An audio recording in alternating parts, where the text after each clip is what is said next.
to have Phil Van Praag and his wife Marie in the museum, and to talk about, he wrote a book called The Evolution of the Audio Recorder, which became a Bible for me that I could not let out of my hands. I can now blame him for the collection that I have here.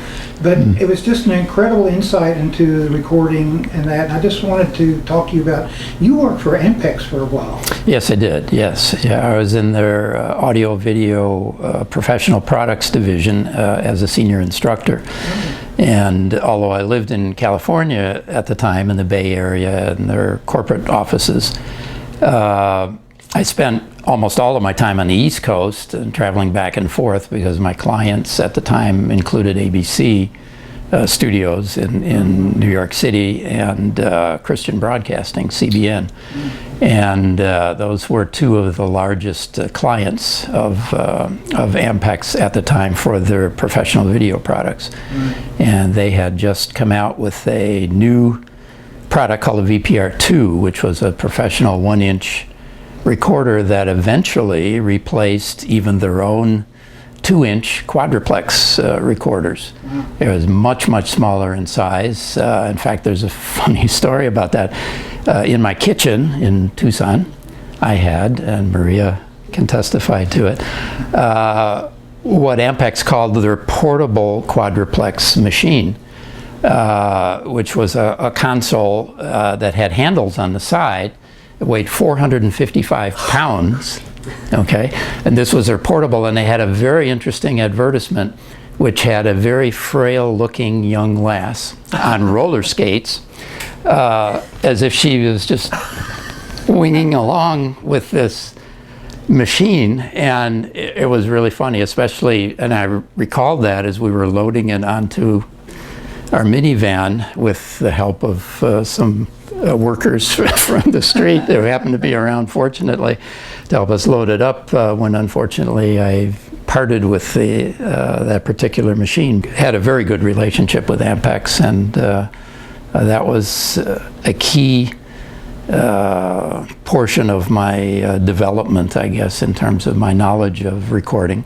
And while I was there, I got to meet some of the luminaries in the Ampex history. Ray Dolby, for example, who recently passed away, who was just an icon and, of course, much beloved at Ampex. And he occasionally would visit. He wasn't really that active with Ampex at the time anymore because he was doing so many other things. But yeah, they at the time still had a lot of the old timers around, and it was just wonderful. This was the late 70s, early 80s time period. And of course there's a huge picture of Alexander Poniatov in the lobby of their main corporate office. And yeah, just so much history about the company. It was just, I felt it was a privilege to be able to work there on their campus and meet so many other different people. It was an incredible experience, but a lot of work and way too much travel. But when you're younger, I guess you can get away with doing those things for a while. When they came up with their slow motion capability for the VPR2, for example, that was again a revolutionary step in video recording.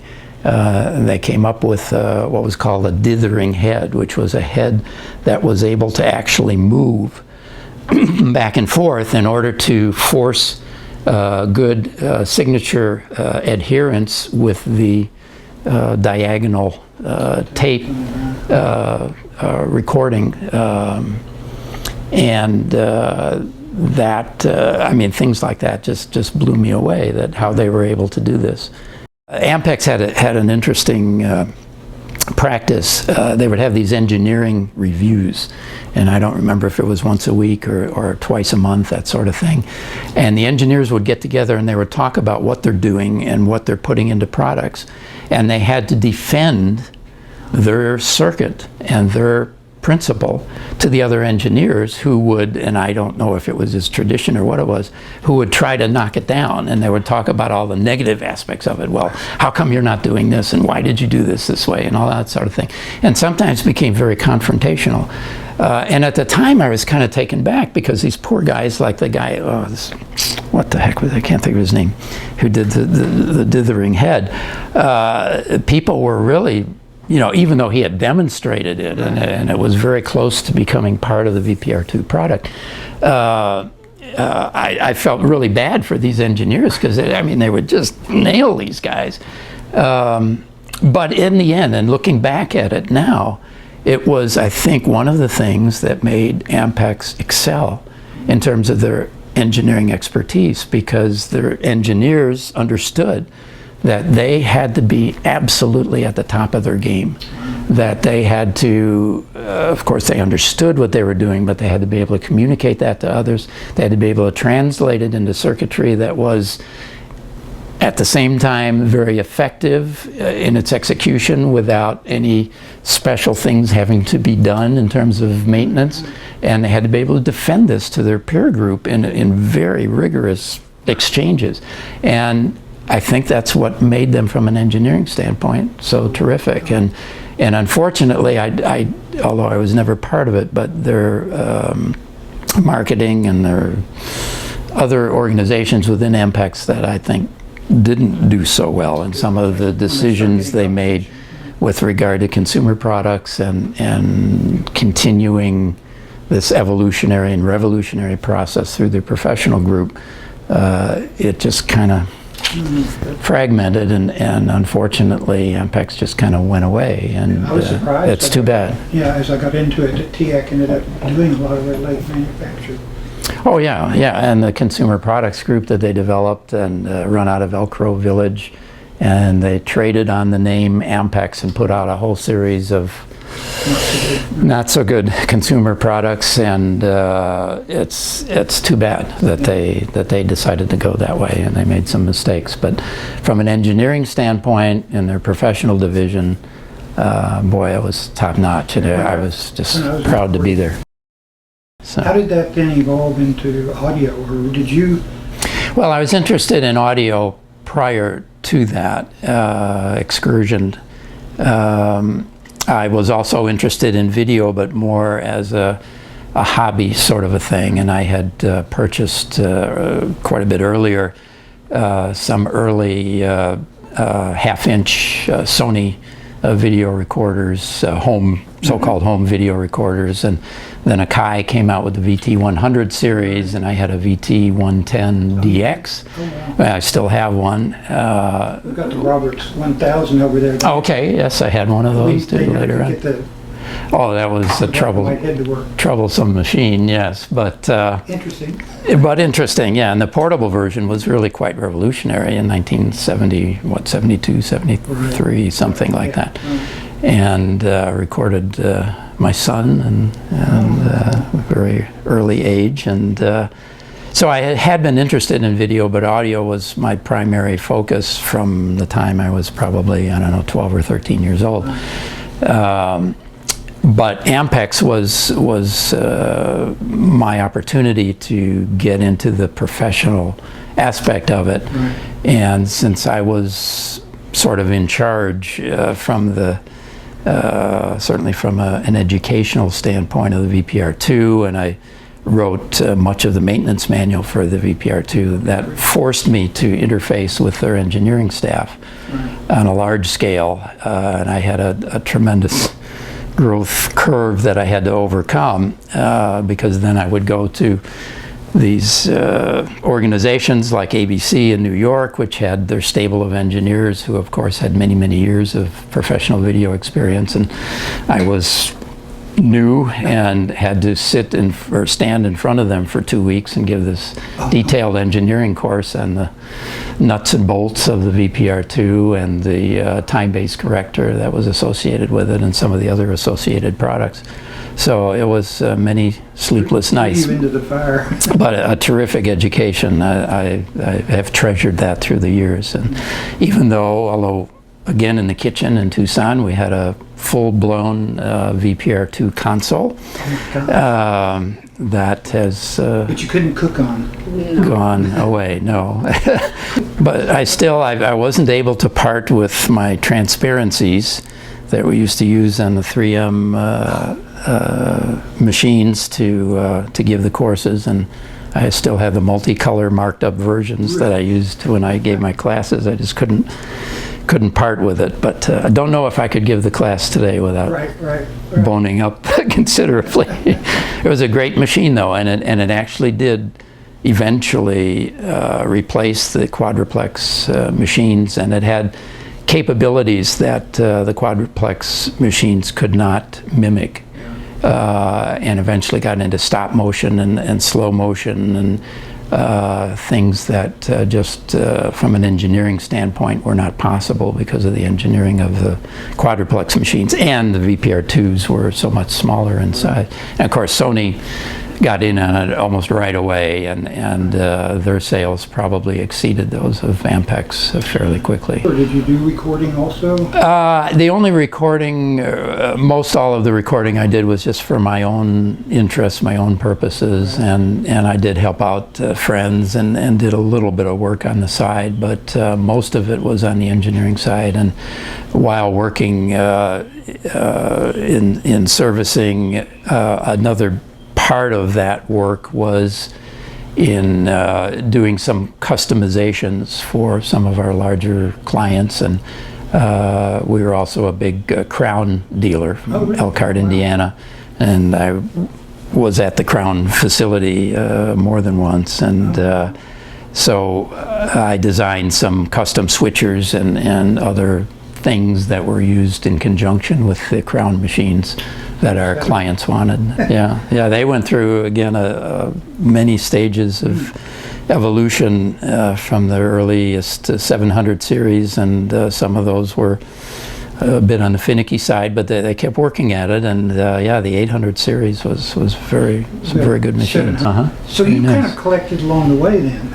Oh yes, yeah. From I didn't, unfortunately, my folks didn't have much money, and they weren't terrifically interested in supporting my passion for electronics. So what I did, I scrounged up money from a paper route that I had, and working in a soda shop and whatever, and started with very small, inexpensive tape recorders and radios. I was also very interested in radios at the time, and became a radio amateur operator and got my license when I was, I don't know, 13 years old or something like that, and very interested in that. And but then as I went on with my education, became more involved in the engineering side of things, and that prepared me for my work at Ampex later on too, because that was a tremendous amount of work, but it taught me a lot. And the VPR2 used extensively TTL digital logic integrated circuits, and that was my first foray into that realm of things. So I very quickly had to learn all about digital electronics, and at the time, sometimes I just thought I wasn't going to be able to get through it, but it was very helpful to me. And then later on, and of course, as even consumer electronics evolved, and as professional and semi-professional electronics evolved, and they got into the DAT machines, that helped me a lot with those. And so I still have many DAT recorders, and have rebuilt a number of them, and so it's you went very seriously supportive. back to analog with your collection. Yes. And when did you decide to actually write about it? I mean, well, that was sort of decided for me. I was working for a company in based in Wisconsin, but that was a worldwide umbrella corporation, I guess you could call it, that owned 6 or 7 different fairly major companies. And I was a chief information officer. And they decided one day that they really wanted to do a major reorganization, and so they got rid of many people and many organizations within this umbrella, and I happened to be one of them. And so I found myself on the street, basically. A motivator. Yeah, and so you do a lot of soul searching at that point of your life, and although they were very generous with their benefits, so I was able to get by quite well. But it was during that time that I decided that if I'm ever going to make a serious effort to write about audio recording, and although there were many books, well, I wouldn't say many, but there were 10, 12 decent books on magnetic theory and audio recording, and in fact, one of the fellows, the fellow I reported to at Ampex had written a very good book on audio recording. But there weren't any books that really showed many audio recorders, and particularly consumer machines, which as I grew up were kind of my first passion in audio. I couldn't find any, very few sources. And so I decided that would sort of be the dual focus of my book. First of all, to explain in layman's terms the theory of audio recording and how audio recording evolved from the very earliest stages from Poulsen and other people, and then wire recorders, and then eventually the magnetic tape recorders, and to combine that with many pictures of the consumer products at the time. And at the time I had a fairly extensive collection, particularly of consumer machines, so so I spent several months and put together this book, and it turned out to be reasonably popular, which was I love your very good. Your one entry in the beginning that this book is dedicated to Anne Rhodes. Yes. One said she would read anything I wrote. Well, we'll see about that. Yeah, she was the chief counselor at the outplacement center that I was sent to upon being terminated from this company, and I got to know her pretty well through the many weeks that I was there. And in those outplacement centers, they force you to come to grips with your inner thoughts and desires and motivations and all this sort of thing.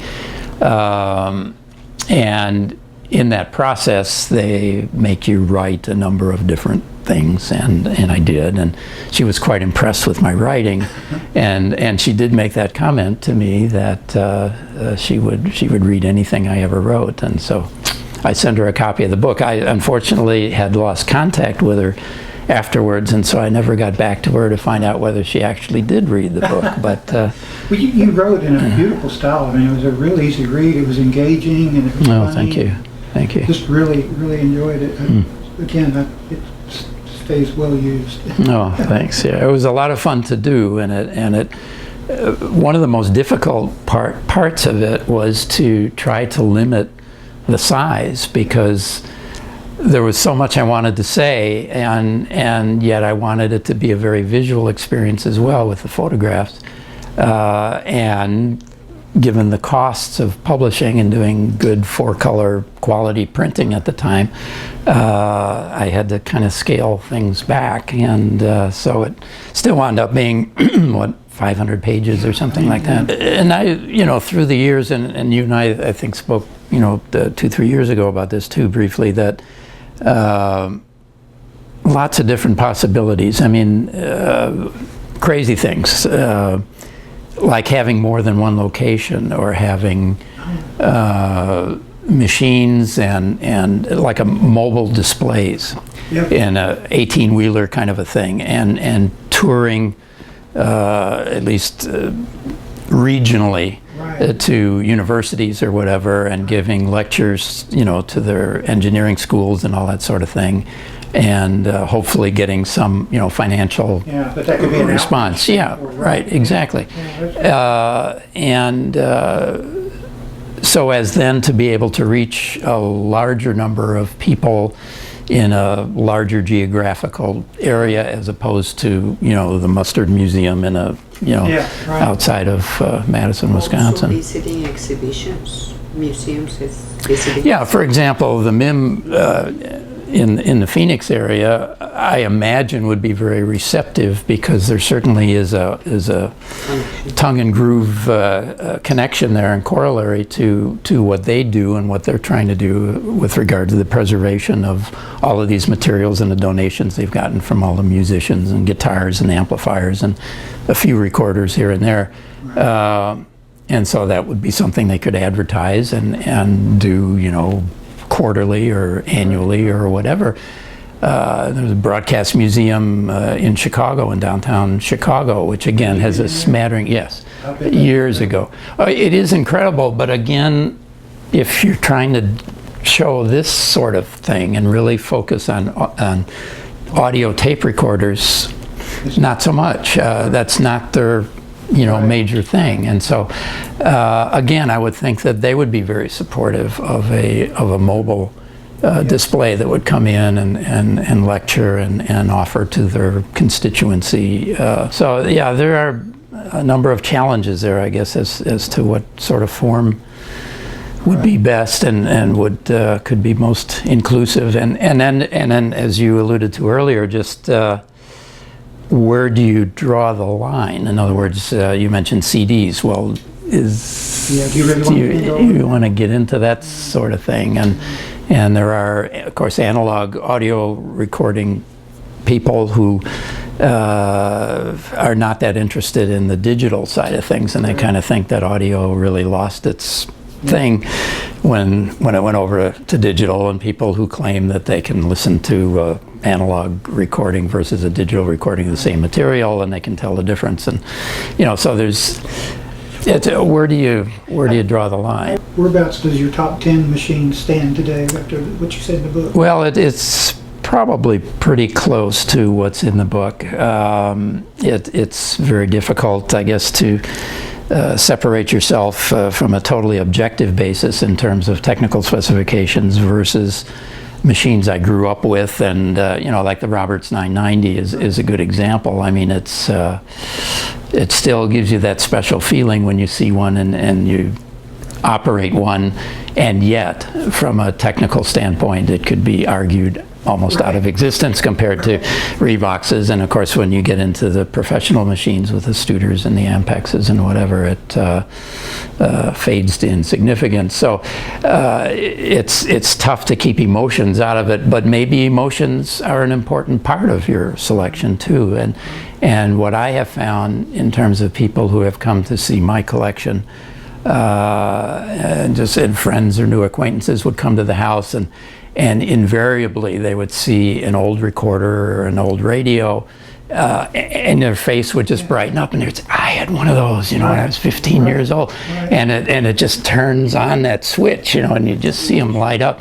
And that's, you know, isn't that what it's all about too, you know? So there's the technical side of it, the historical preservation side of it, educational side of it, and I've considered still need to approach the university there, New Mexico State, possibly even putting together a class or whatever.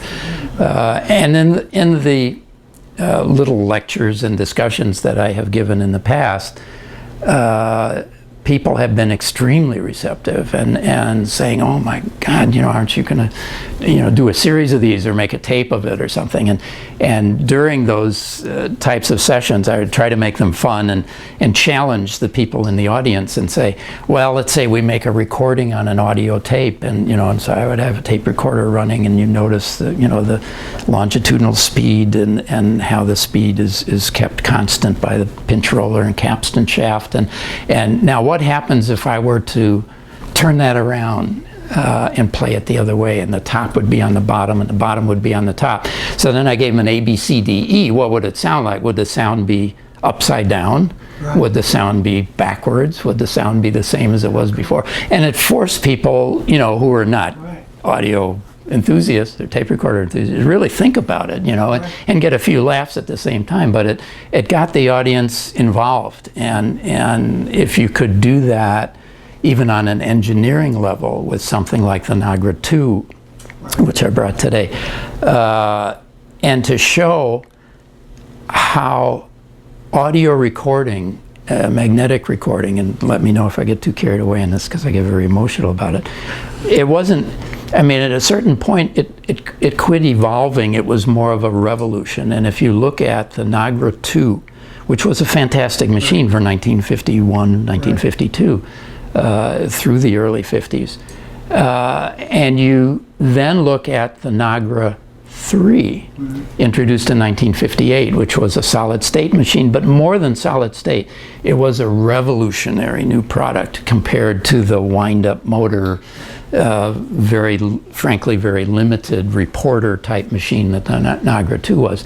And that, you could say it was an evolution, but to me it was a revolution. It was just really making this into something that was a totally usable, ubiquitous application device. And from there, of course, it just went skyward. But so to get people excited about that, and engineering students today who, of course, probably don't get a whole lot of analog experience or even magnetic recording experience, to just give them a taste of that from the engineering standpoint, to look at a photomicrograph of the oxide layer of a piece of tape, and to see all those little particles. And that was another one of the questions that I would ask about, and I would talk about these micron-sized oxide particles in this emulsion that's deposited evenly, hopefully, on this mylar tape backing. And then to say, well, and then the magnetization, and then the mystery, the magic occurs. And so, and I asked, and I forget the exact question or the A, B, C, D, E, but one of the possibilities was, well, these little particles physically move and orient, which they don't. I mean, they can't because they're glued in place. So how exactly does that happen?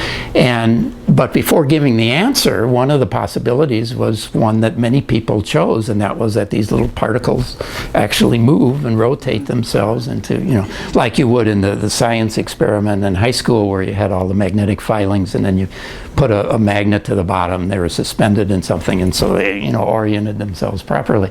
And then the light bulb comes on when they realize what actually happens during the actual recording process and why this and how this magnetic impression is made on the tape. And it's just, particularly maybe just for engineering students, I don't know, but it's an insight that something that people hadn't realized before, and so they get really excited about it. And so it's, I don't think anybody really falling asleep or falling off their chair or walking out of the room, and they really liked the performance. And again, it's not me, it's being introduced to something in a way that they can readily understand and something they hadn't thought about before, and that can really be made exciting. It's so the thought of that, and perhaps giving a class or giving lectures attendant with something like a museum. And so what did you tell them about how that happens? Oh, I told the truth. With a straight face, I couldn't say, well, these little guys are moving around, So, you don't want them to spill off the machine and put a little tray underneath. At least, well, some years ago, although now I guess many people aren't that familiar with vinyl and records. And who was it, some of your family that you were explaining about phonograph records or whatever, and that was kind of a new concept, But at least with a phonograph record, you can look with a magnifying glass and you can see the grooves and the vibrations, and okay, they can readily identify that with the sound. But with magnetic tape, it's like, well, what do you think really happens there? What actually physically happens? And the dynamics out of it and the whole thing. So it's incredible. One thing, I was fortunate with brother-in-law, Dan, who at the time, again, this is the early 60s, was a student at the University of Illinois downstate. And he was heavily involved in their in their micron